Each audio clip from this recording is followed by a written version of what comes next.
More clever, we will discuss on the paragraph writing and its classification. So I'm entitled to elaborate objectives of this lesson. So the objective, at the end of the lesson, students are enabled to number 1, use appropriate transitional devices. The second one, analyze paragraph samples. The third, answer as an exam. The fourth one is learning writing activity. The fifth is making an outline. And the sixth one is classifying items from a reading task. And one is the value of classification. Thank you. Classifying, we use the strategy constructing and comparing. In a paragraph, we compare the subjects as how they are alike, and we contrast them in their difference. The best example in the book is the paragraph "Dog is All About Them" by Alvin and Virginia Silverstein. Okay. The dog's skull is generally somewhat smaller and rounder than a wolf's, and its brain is about 20% smaller.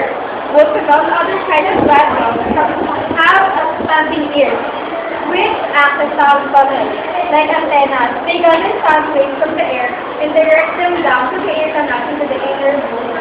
Most domestic dogs have both ears, except the ears hang simply down, although they can be pricked up to make an interesting sound.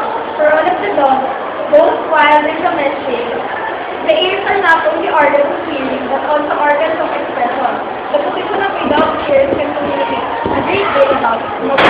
We can see that in the paragraph, the comparing is used because the parts of the dog and their skills are compared. And that's all. Next, the pointer. Let's now define classified by defining. It means we first identify a subject as a part of the large group of tasks. Then we discuss topics specific subjects from other members of the class. Now let's take a look at this example. Cicadas are mountain-dwelling mammals that are directly relatives of rabbits and hares. Cicadas are only about 7 inches long and have short, rocky ears. They live in colonies in rocky areas. They prepare for winter by gathering grass and spreading it out to dry in the sun. Then they make little tiny sacks near their beds and keep the dried grass throughout the winter. Let's go to the discussion of the lesson.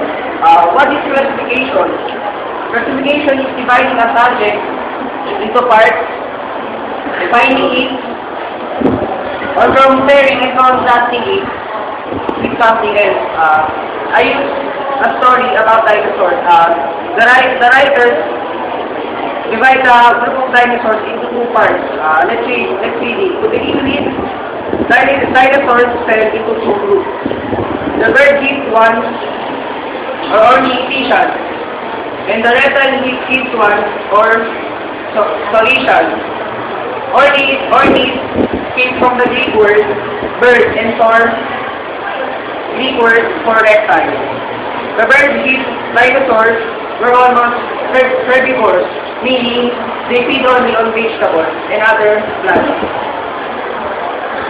While the reptile-hipped group contains both meat-eaters, carnivores, and plant-eaters.